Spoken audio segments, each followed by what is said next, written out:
Again, never say never, but what is likely to be the final season for the Los Angeles Kings in this series is just about ready to begin, but we still have one major change to make before we can begin the season sim, and I left it up to you out of the defenseman who stays and who goes, and while there was support in his favor, Cale Clague is on the outs. People siding with Tobias Bjornfot over Clague. I think the fears of really what that contract is going to be for him as opposed to what the Bjornfot deal is right now. Of course, the age is also a factor. At the end of the day, is it the right move or not? I'm not entirely sure. But at the end of the day, people did vote, and Cale Clague is going to be on the way out. For what? I do not know. We're going to get that deal done and dusted right now, and then we'll take a look at the roster and really see what this team is shaping up to be for this season. So let's see. Is there anybody interested in old Cale Clague? Although, I do wonder, if I were to put him with Spurgeon, I just wonder if there would be a deal that comes back here. Oh my God, there's potentially going to be. Really? Spinning Wheel of Death. Spinning. So much spinning. That's a lot of spinning. So much spinning. Holy hell, are we dizzy? Okay, all that for nothing. Well, okay. What about just the trade for Cale Clague then? That's a good amount of spinning. Okay, so we can trade him. So 1-for-1 for Pascal Laberge? No. Alex Fortin in a third? No. Anthony Beauvillier in a third? No. Vessel? Oh my God. Okay. I'm going to manually trade him. I feel like that's fair. I feel like that's fair at this rate. Call it a broken rule or whatever. But hey, it's not as if I'm going to be acquiring a player in this deal directly to help push this through. But all in all, again, this team is still set up pretty gosh darn dang old well, as you will see as we continue on to the episode. Again, it sucks to get rid of Clague, but, we've had to make the tough decisions. Losing Cale Clague, losing Tyler Madden. That's what happens. You win, and then changes have to be made to the team. That's just how it works. I'm going to throw Combs into the mix. I'd probably hold on to Spurgeon. Yeah, I'd probably hold on to Spurgeon just to see if he can develop. We might as well, even though we have Glebov. I don't know. Maybe we'll abuse it. Who's to say? What I want to see, first and foremost, is who's on the block. So, Danton Heinen, Jonathan Marchessault. Problem is we really don't have room. Really, we could pick up an elite third liner or another top six option. Like, Danton Heinen could actually fit in on this team pretty gosh darn dang old well, but it's just not going to happen. It would be temporary, and if you're going to trade someone like Cale Clague, you would want a little bit more of a long-term option in return.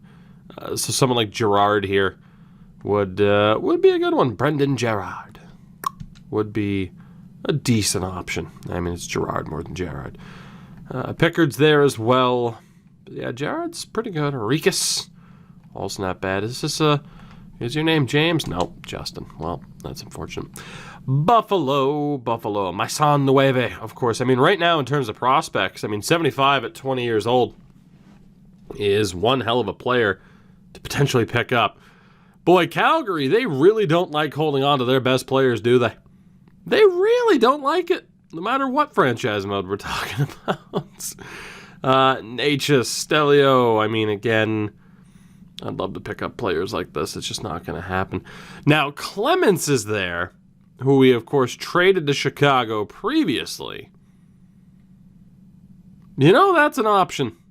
Clemens is a decent option on Chicago. I think I might try to reacquire him. He'd be in junior for the year anyway, but a 78 overall at 19 years old. It's tough to argue with that. Clague and a goaltender for that, especially if we have Glebov and can keep him long-term. Not a bad way to go, because otherwise we're looking at like a 75 overall 20-year-old as the top option out there, although this defenseman being high 4 is also pretty good. Travis Hickey, 3rd overall pick in 2026. So I think, Detroit, Boston, or we pull off that big-time deal elsewhere.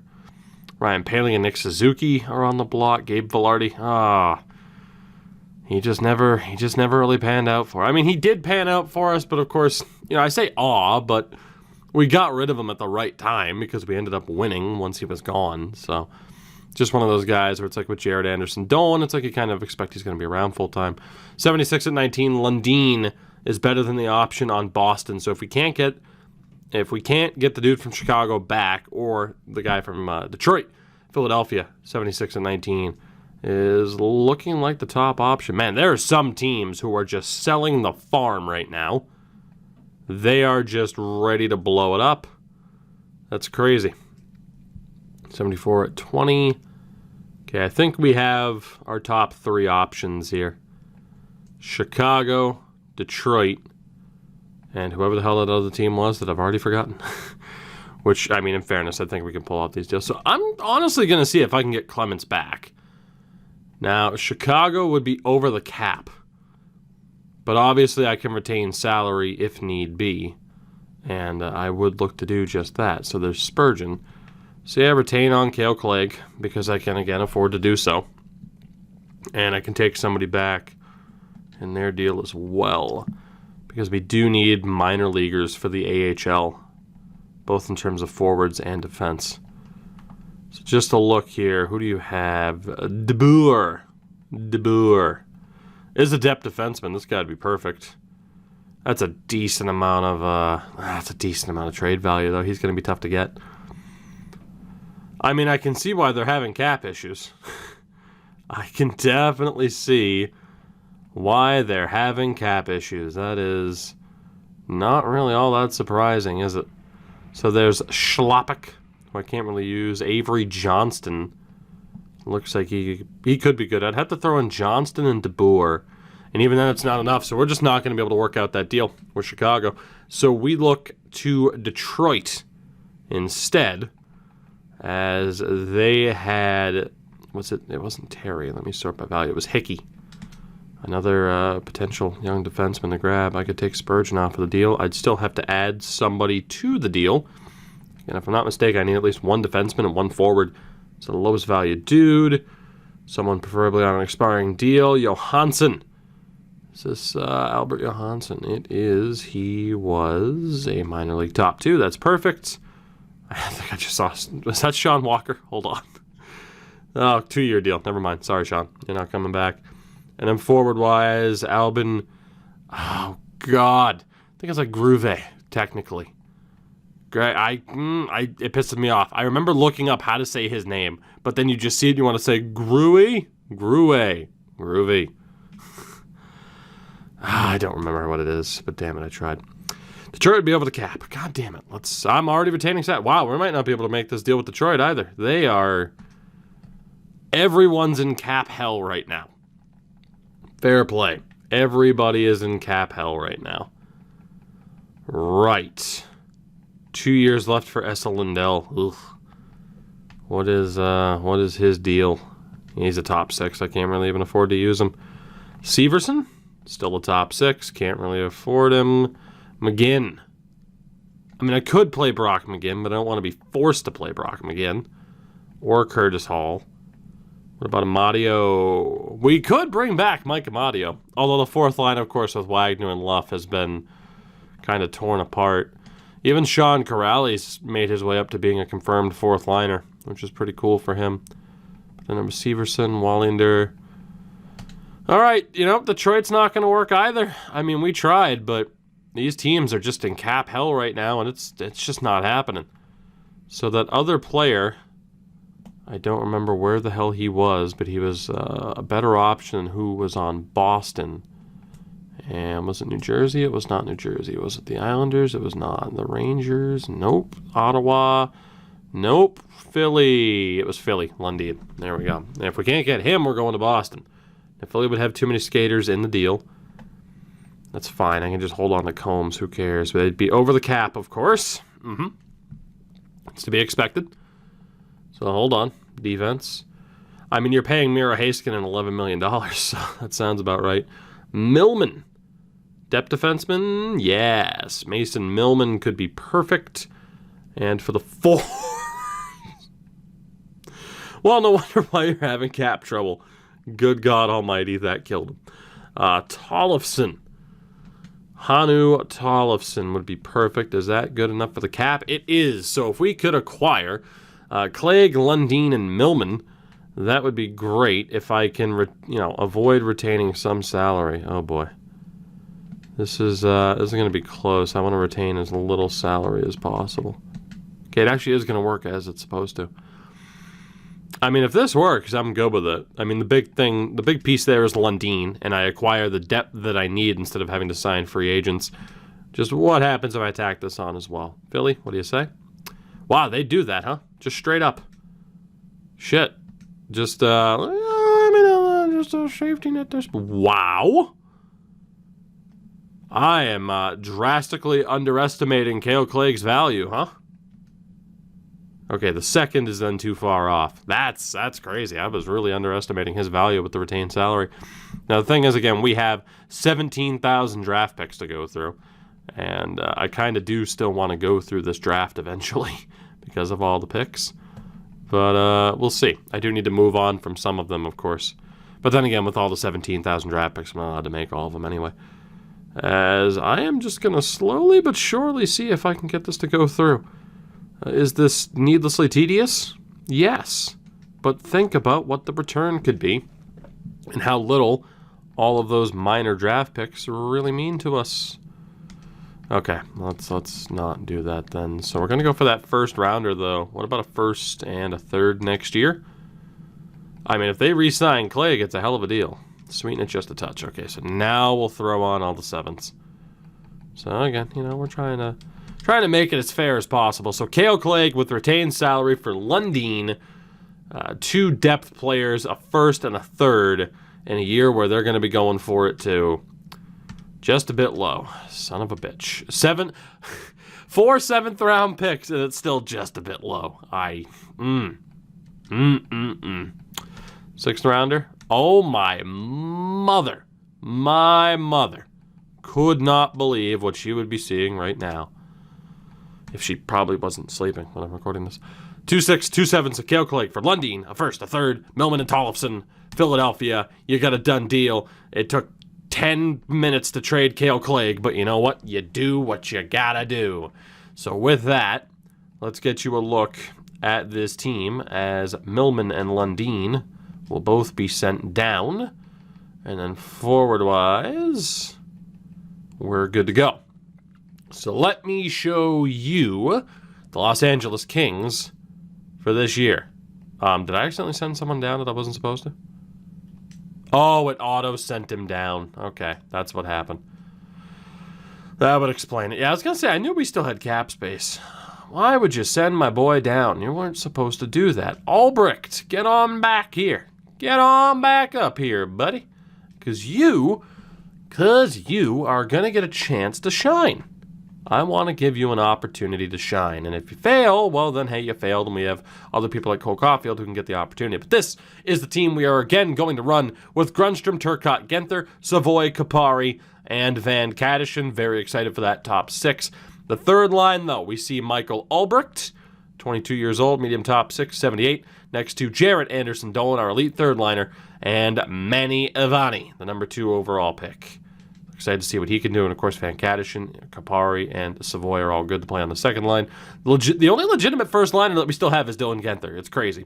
The fourth line I'm excited for. We have Kapow next to Juha Curry and Shannon Vandenbush. Now, of course, with those potentials, Grinder, we'll see how it plays out. But a lot of young talent in this lineup at this stage. Defensively, we are going to start off with Anisimov next to Mauricio Drury, Vince Dunn on the second pairing with Tobias Bjornfot, and Mo Marsh is going to be with Daniel Mercier.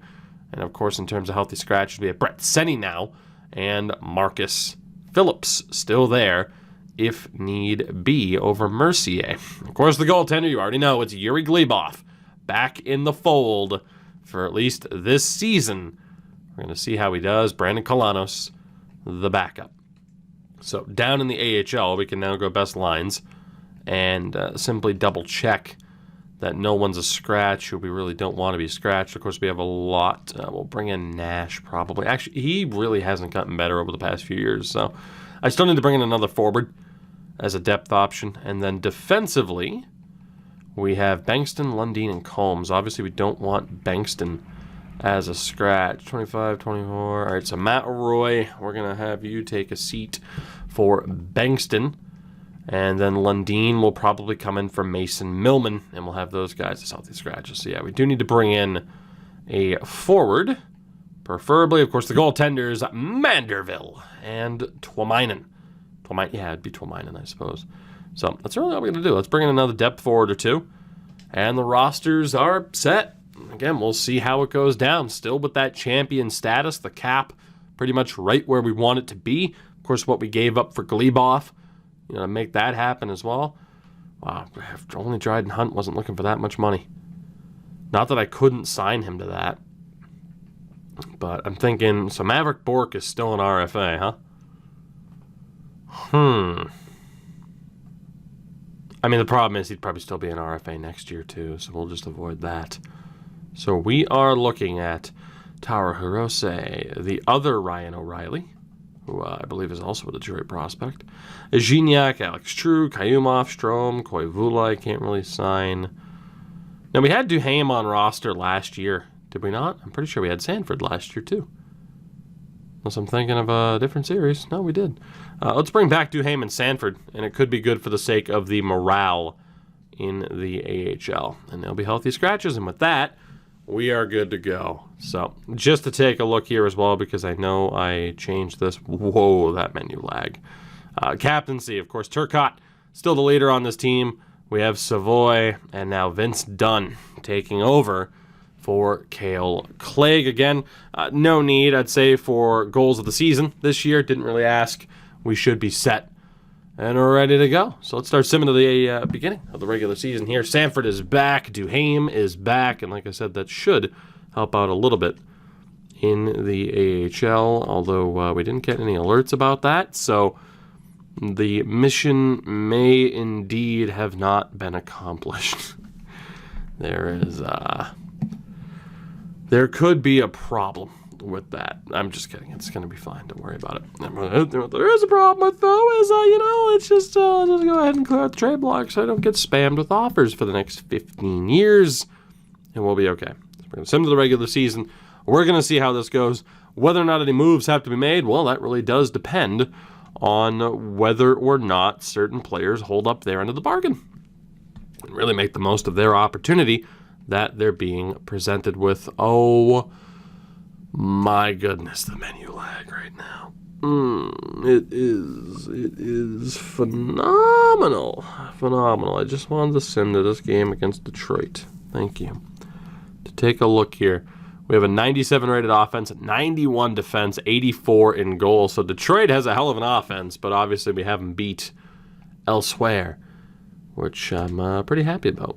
So we'll see what happens now moving forward. We'll see how this season really plans out for us. It really does just come down to team success, get to the playoffs. I mean, it would be an absolute nightmare if somehow this team didn't make the playoffs, and that would certainly, as we beat Montreal 12-1, it would certainly, I'd say, speak volumes about, how important Carter Hart was to this team if Yuri Glebov steps in and can't even get this team to the playoffs. 5-1-1 start to the season, though. Of course, we have a long way to go, but the offense certainly appears to be potent. 7 goals, 5 goals, 9 goals, 12 goals. 2-0 shutout win over Philadelphia, and a 3-2 win over Columbus to start, or really to end the month and bring us into November. So a 10-1-1 start to this regular season. That is fantastic. I mean, Rasmus Kupari is killing it. 18 points in 12 games. And let's see what else we have here. So Grundstrom, point per game. Turcotte's over a point per game. Genther's fantastic. He's almost a goal per game. You have Matthew Savoy, 15 points. 18, of course, for Kupari. Van Kadishin doing very well. Ulbrich, 9 points in 12 games on the third line. Point per game for Jared Anderson-Dolan. Manny Avani, a little bit behind the pace, but Still content with having him in the NHL as opposed to being on the top line in the AHL, which we could do. Kip Powell as well. This entire fourth line, you really could have them on the top AHL line or have them here on the fourth line and see what they can do. And Kip's been solid so far. 4 points in 12 games. That's a tremendous pace for a fourth liner. Juha Curry with 4 points, and same for Shannon Vandenbush, who was still looking for his first career goal. Defensively, happy with the numbers for Anisimov. 26 penalty minutes in 12 games. He has 88 discipline. Oh my God. Vince Dunn, 5 points, a plus 12. He and Bjornfot are a cheat code as a second pairing. And then Mo Marsh and Daniel Mercier working very well together as well. Goaltending-wise, oh boy. Now, I know it's early, but if that holds up, holy shit. He has 3 shutouts in 10 games. Kalanos is 2 for 2. Wow, this team is something. This team is something right now. Let me tell you, whew, one of the best starts to a season really that I've ever seen. However, Mr. Mauricio Drury, I'm going to call you Maury. Maury, do you like to fight, or what is the problem here? Ah, yes. Now, some people might say it's ridiculous that you tell him not to fight. That's cheating. My argument is he was not an enforcer defenseman, so his fighting should never be set to often. Also, he was born in 2008, and that makes me want to cry. We're changing that to never, baby. Call it cheating if you will. But I think often should only be set to enforcers, maybe even grinders, not even power forwards. And again, he was drafted as a two-way. We have all our defensemen set up as two-ways because, unfortunately, it just doesn't make sense to have an OFD-DFD combination with the line chemistry for our current head coach. Let's sim November.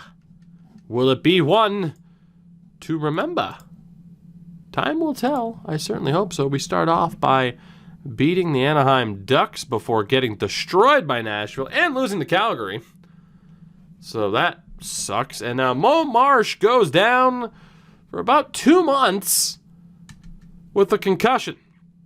So Marcus Phillips steps in on the third pairing. This has been a very rough start to November. Certainly one to remember, as Arturi Lehkonen has been dealt to Nashville. Of course, our record's still looking pretty good. Our offense, still strong, of course. A little bit of a rocky start there, and losing Mo Marsh to injury really doesn't help. But all in all, I don't know. I don't think really anyone's going to complain at this point for Drury not. I mean, someone will complain just to be contrarian, of course, but I really don't think it's going to be a major complaint from people that I said, hey, Drury, don't fight. Because guess what? You can tell players to do that in real life.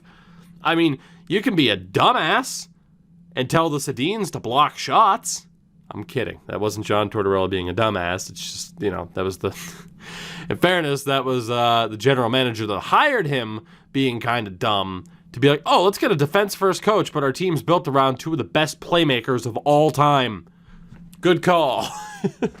I don't blame Torts for that at all. It is still funny, though.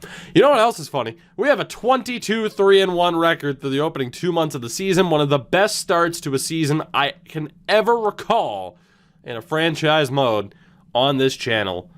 Gosh darn dang, that's insane. And you know what? I'm trying to work in more like gosh darn dangs to avoid swearing because Lord knows with YouTube, there's essentially an adpocalypse going on. Not that I it's nice to be paid, but not that I overly care. But yeah, hard times for some YouTubers out there right now, let me tell you. Carl Grundstrom, 27 points in 26 games, fantastic. Alex Turcotte, also fantastic. Dylan Genther, fantastic. Matt Savoy, fantastic. Ulbrich, 15 points in 26 games, very happy with that. He's listed as an other forward. How would he at least not be a depth? Like, other? The fuck does that even mean? In this instance, it's weird.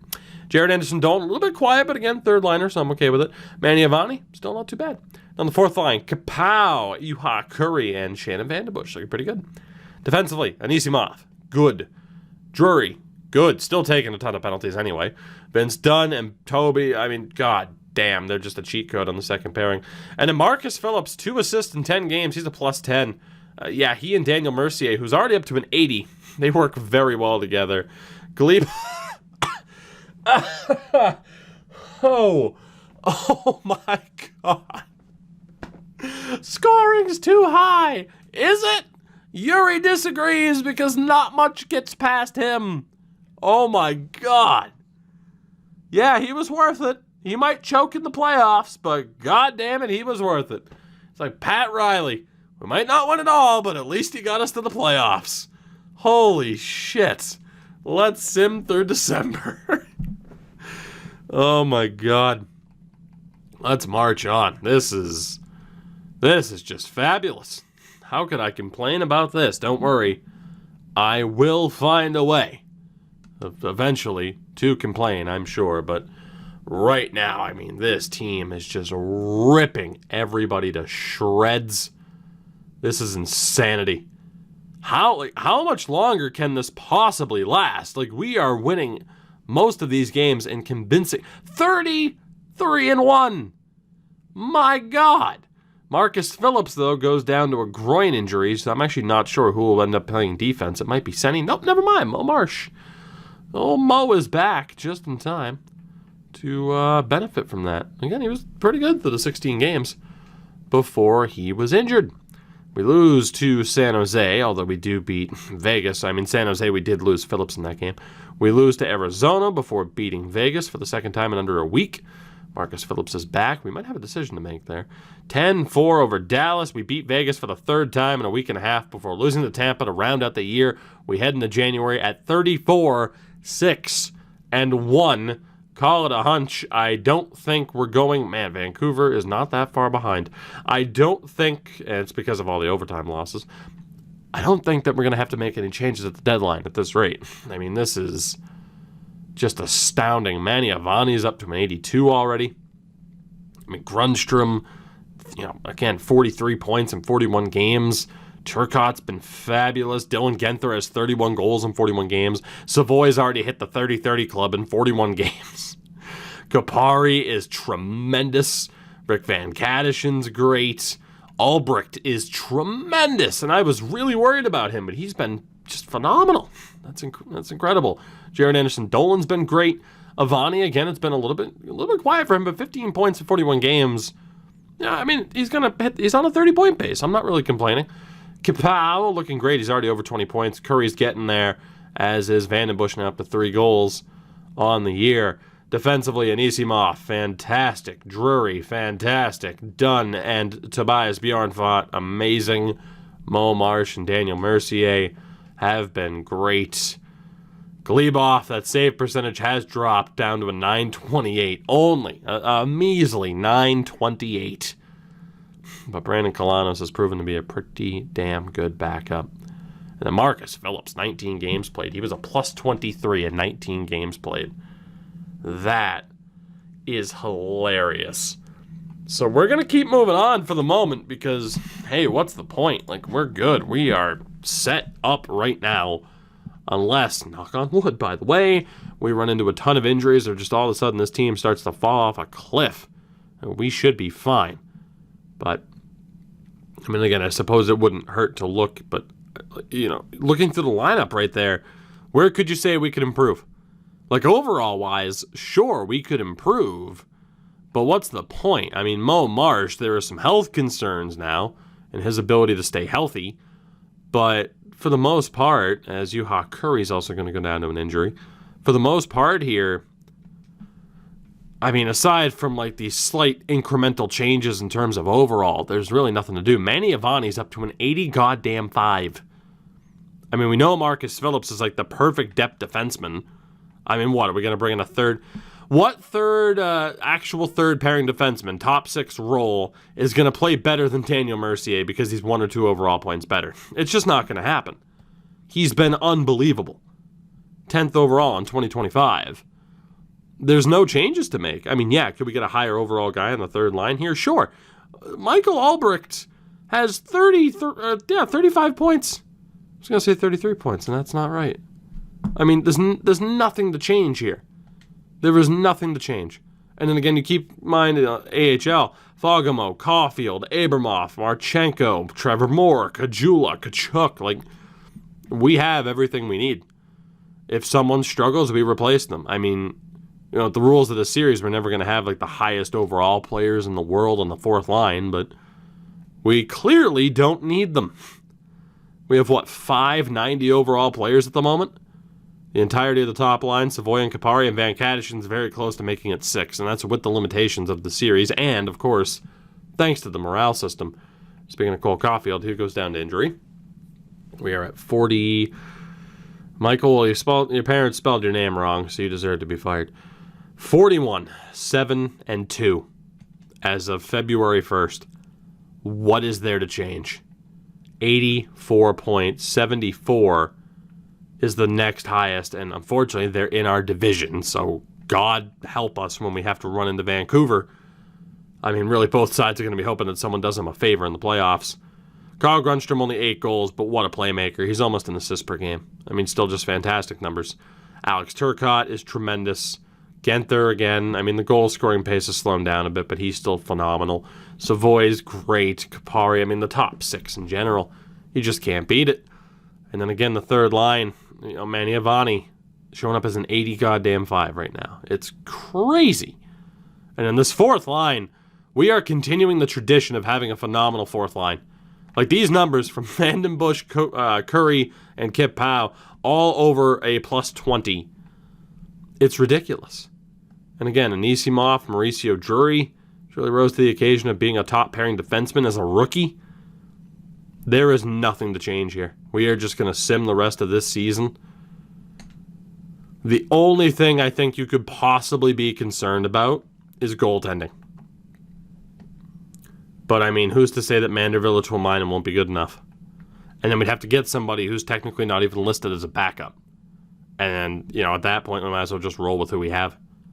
We have the depth. We have the ability. Montreal won 11-0. Jesus Christ. Maybe the scoring is too high. We have the ability to win this whole thing and to end this series on a high note. It's just whether or not we do. And time will tell. But this is a well-oiled machine. Even within the limitations of this series, it's a well-oiled machine. And that's, again, with not having the ability to get our RFAs on really team-friendly contracts as we lose 3 in a row, which is crazy for this team. But you consider the fact that we lost the ability to get all of our top-notch talent. Vancouver, you really don't have to get better. You can stop. The big 3 in particular being on Toronto-esque contracts where they really did no team, really didn't do their team any favors. We're able to survive it. Now, February's been rough for us in terms of the amount of losses, but I am going to keep faith in this team. Michael Vukievich. Not sure how to pronounce it. Actually, I love his hair, though. How much are you being paid? There's really no reason not to claim this guy. I might as well get another defenseman in the books. We've lost 3 in a row. Thankfully, it's not going to be 4. So February was rough, but that said, we're still at 48, 14, and 2, which is just crazy. Game at hand, 6 points clear of the Canucks, but our records are now a lot closer to even. There's only one other team that's at 90, and that's the 91-point Bruins. So Montreal is next. Horrible team right now. And we beat them 4-3. Winnipeg, very good team. If I'm not mistaken, I think we just saw it. Yeah, the leaders in the Central. So tough game for us here. And we win 6-2. Arizona, not a very good team. Battling to make it into the playoffs, as we, of course, have won 50 games. Vegas just fired their head coach, which is crazy. We lose, but we pick up a pity point. Anaheim, good team, currently in a playoff spot. So it could be a difficult game to win, but we do. 51 wins now on the year. St. Louis is next. Good team. Very good team in the playoff hunt right now. currently occupying the second wildcard spot. We lose 3-2, so that's a huge win for them. We're down to just 5-5 in our last 10 games. Florida, pretty bad team. They're not going to make it. I mean, unless, this win really helps propel them. They've played well recently, and they absolutely kicked our ass. That's good for them. Rough for us, although we become maybe not even the first team, but I mean, we do become the first team in the Western Conference to clinch a playoff spot. As we play Chicago next. Again, another playoff team. Not in the best run of form in the world. We beat them 5-3. San Jose is next. Also, of course, a playoff team. A little bit of a rough task here to win this one, but we do in convincing fashion, 8-2. Anaheim, again, a playoff team right now, very much battling with the Sharks. We did them a huge favor by beating San Jose, but then we do San Jose a huge favor, a big favor by beating Anaheim. Calgary, bad team outside of the playoffs. Probably not going to make it, barring a crazy miracle. They do beat us 4-3, though. Edmonton, Ed Money, dead last in the division, just 18 wins on the season. We beat them 6-2, and here comes the big one. A win here over Vancouver basically secures us the division title, as if we weren't going to get it already, but it's also a chance to make a statement over the 48-win Canucks. We lose in overtime, but a pity point still helps. Haven't clinched the division, though. 7 points clear with a game at hand. Colorado, worst team in the other division. Pretty close division, though. This, we lose in overtime again. The Central, you see, worst team, 83 points. We have two 40-point teams in the Pacific, which is crazy. Calgary's next. Calgary. Again, on the outside looking in at 82 points. See what happens here. 8-2 win. And that clinches us the conference and will clinch us the President's Trophy. Fantastic. We have 4 games left. Arizona right now trying like hell to make up ground on Anaheim because you're not going to get a wild card spot. We can pretty much end Arizona's season with a win here. And we don't. So Arizona's still alive, hanging on by a thread. We can actually do them a very big favor by beating the Ducks here in one of their final few games of the season. They're currently a playoff team. We do win 4-3 in the shootout. And then we play a brutal Vegas team. Let's see how this goes. Actually not the penultimate game of the regular season. Game 80. We still have 2 games remaining here, do we not? No, that was our penultimate game of the season. What am I talking about? For some reason I thought we were on 79 still. So San Jose is the final game of the season. We are looking for win number 59, which is absolutely insane. The Sharks out of the playoffs. Here we go. We almost helped out the Coyotes too. We finish up this season with a 5-3 loss. So the last 2.5 months weren't perfect for the Kings, but we still claim the President's Trophy in convincing fashion with 58 wins. We will be taking on the St. Louis Blues in the first round of the playoffs. Vancouver plays Anaheim. And over here, of course, Winnipeg will play Chicago. Dallas plays Nashville. So unfortunately, we're going to have to go through Vancouver. If we beat St. Louis, odds are it's Vancouver in the second round unless Anaheim pulls off a miracle. So, I mean, best of luck to St. Louis. You get pulled over to the murderer's row side of things in the Pacific Division. In the Atlantic, Boston plays Ottawa, as Buffalo will play Toronto. Tampa will be playing Philly. Pittsburgh plays Washington. Around the league, though, again, a phenomenal 121 points. Goals 4 per game. We averaged over 4.5, as did Philadelphia, for that matter. So, yeah, goal scoring was, it wasn't that monstrously high. Goals against per game, though, was the difference maker. Only team to average less than 3 goals against per game. It's absolutely insane. Edmonton averaged almost 5. So, I mean, this team's crazy. Our power play, 39.1%. That is so stupid. So stupidly good. Not a single shorthanded goal against. We scored 2 shorthanded goals for. Our penalty kill wasn't ideal, but it was mid-table. So obviously, I mean, it kind of speaks for itself. This team is insane. And then looking at the forwards, I mean, Matthew Savoy, 59 goals, 50 assists, 109 points.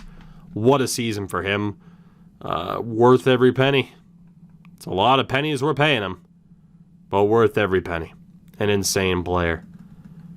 Absolutely insane. Rasmus Kupari, nearly traded. We hold on to him. And what a player he has been since we elected to hold on to him. And the same goes, of course, for the likes of Carl Grundstrom. But first, we have Alex Turcotte. Another phenomenal season.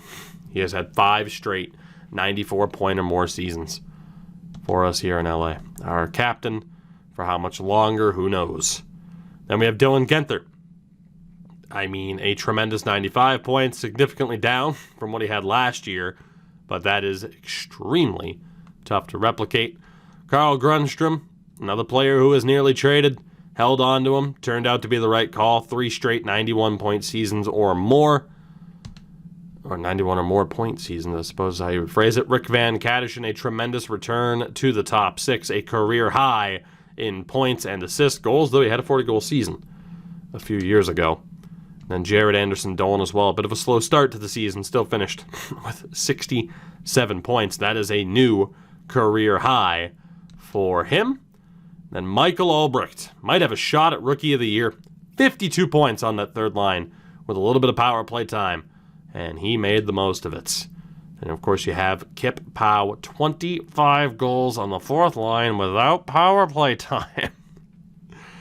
That is insane. Again, the continuation of amazing fourth line players. It's something I love, is having a strong fourth line. And, my God, 42 points for Juha Curry. More than Manny Avani on the third line and finished with 34 points. Of course, the big-time number 2 overall pick. And then Shannon Vandenbush, 33 points as well on the fourth line, which is insane. Again, coming off of a tremendous final season in Moncton. 103 points for him. Absolutely tremendous. Defensively, we, of course, have Tobias Bjornfot, 45 points, which is, I mean, talk about stepping up, right? That's crazy. Then you have Vince Dunn as well. The leader of this team, at least on the defensive side of things in terms of age, down from last year in terms of points, but still a very solid season. Mauricio Drury, 34 points in his rookie year. Very, very happy with that. A plus 49. Anisimov as well, new career high for him in his 4th season. He continues to get better. Has a 124 career plus minus. Daniel Mercier, another really, really good rookie for us this year, 19 points. A plus 24. Marcus Phillips only played in 21 games, but what a player Marcus Phillips is. Talk about the chance for, I don't know if he's exactly a Channel Hall of Famer, but he is someone who will be remembered from this series. He has been great. And Mo Marsh as well, 61 games, a plus 21, 8 points for him. Goaltending-wise, I think we made the right call bringing back Yuri Glebov. And Brandon Kolanos, again, continues to be a decent backup option. He won us a Stanley Cup, though, so he stays. Around the league, yeah, that's a lot of points. Brad Lambert, Bobby Brink, Farabee, and Laine. Good Lord. And you see, of course, how many creative players are up here. They always throw kind of things out of whack. And certainly happened again here. In terms of goal scoring, Fantilli, Farabee, Wah, all created players at the top here, which is not surprising. Of course, defensively, in terms of point totals, Rasmus Dahlin, Quinn Hughes, Thomas Chabot, Mira Heiskanen, all over 70 points. The goal-scoring king was Keandre Miller. Scott Perunovich was up there as well. For goaltenders, the winningest is Glebov. For the shutouts, it was actually Pyotr Kochetkov. And for save percentage, pretty sure Glebov just won himself a Vezina, unless they give it to Pyotr Kochetkov. The rookie race, it's going to be Andrei Molnar, the 23-year-old, who I think just beats out Michael Albrecht, who is also 23 in fairness. So, close call there. Kapow, Juha Curry, also up there, Drury, Avani, and Vandenbush as well. So that brings, again, what is likely to be the final regular season for this team to a close. An incredible season to remember, but much like last year, we're not looking for individual, or we're not looking for regular season success. Individual success in the regular season, sure, but as a team, regular season's not what it's about. It's about the postseason and getting back to to the Stanley Cup final and hopefully being able to end this thing on an extreme high note. That journey begins in the next episode. St. Louis in the first round. We'll see how that goes, but for now, we are done here. I thank you very much for watching, of course, this bit of a marathon episode. If you missed it yesterday, very important video that I wanted to put out on this channel. Check it out if you haven't already done so. I thank you all, of course, for the feedback that we've gotten on that one. And, of course, as well, you know the deal. Everything in the description that you need to know to keep as up to date as you possibly can. Of course, a shout out to my patrons over on Patreon. I love you. I will see you all in the next one. Until then, have a good one. Stay safe, and I'll see you soon.